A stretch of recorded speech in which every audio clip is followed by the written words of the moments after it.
Hello mga mamshis! So ayan na nga, first day at first time ng anak ko na pumasok sa school after pandemic pero hindi tayo maaga nagising. Dahil nga inuumaga na tayo sa pagre-reels, charot.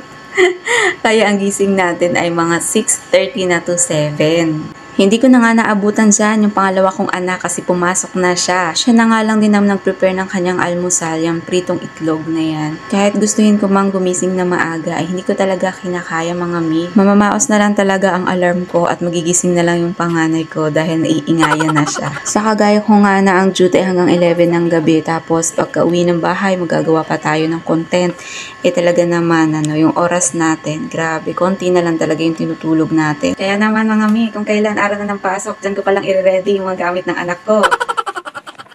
Buti na lang talaga hindi maaga ang pasok niya, tanghali na rin. Kaya sakto lang sa oras ko sa umaga at siya muna iintindihin ko. Then pagkabalik naman namin sa hapon, saka naman ako papasok. Or kung gabi naman ang duty ko, magagawa ko na yung mga dapat kong gawin sa hapon. So ayan na nga, so obligado na rin siyang gumising ng maaga. Yung dati 10 to 11 siya gumigising.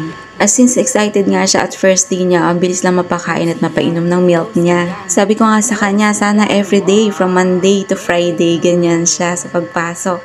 Syempre in English, pero hindi ko na sasabihin dito kasi napakahirap po talaga mag-isip ng English.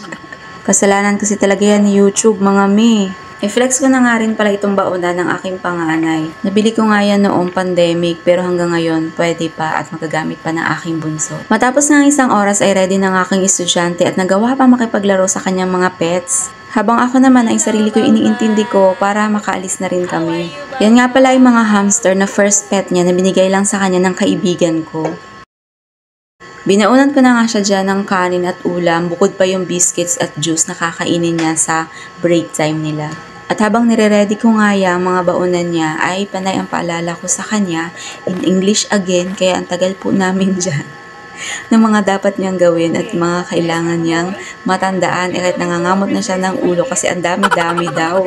Since lalaki nga ay, nako, may pagkapilyo talaga.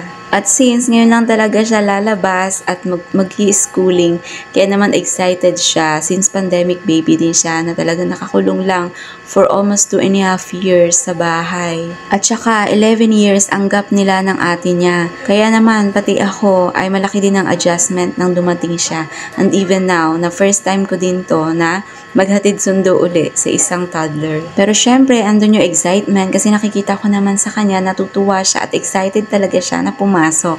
Naalala ko nga nung kabataan ko, naglumupasay pa ako nun sa lupa dahil ayaw pa akong papasukin ng nanay ko. Dahil mura pa daw ang edad ko pero hindi talaga ako umalis sa pagkahandusay kaya ayun, pumayag na rin siyang pumasok ako. So ayan, isang sakay nga lang kami dyan, either jeep or tricycle.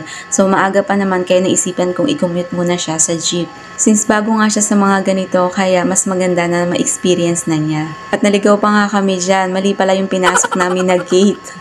Since pangalawang punta pa nga lang namin yan mula nung nagpa-enroll kami. At nung makapasok na nga, abay nagmamadali na. Sobrang excited talaga.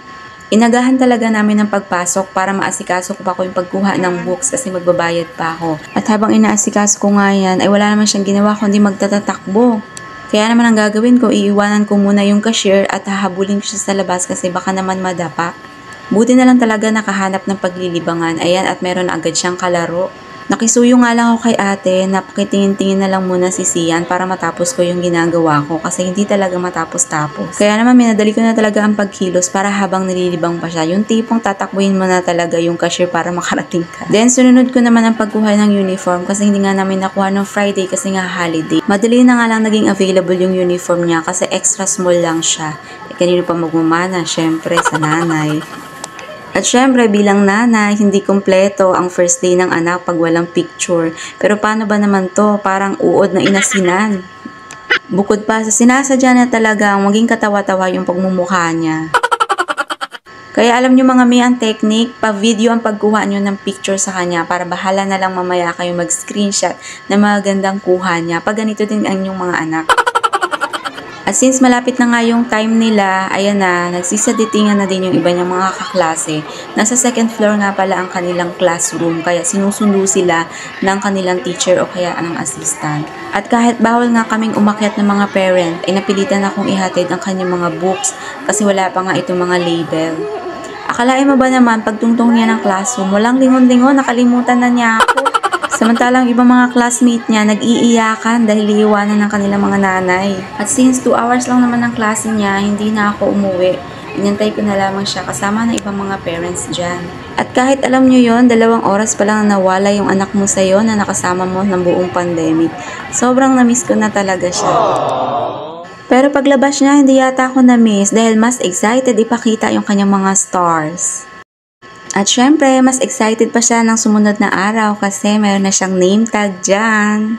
Na second day ko na din talaga nagawa mga mi, pati yung pagli-label ng mga things niya. Ganyan talaga pagka busy tayong mga mami, ang importante na ihahabol natin kung ano yung mga needs nila. And pinagsikapan ko din talaga na matapos ko tong content na to para later on pag malaki na siya, maalala niya at makita niya ito.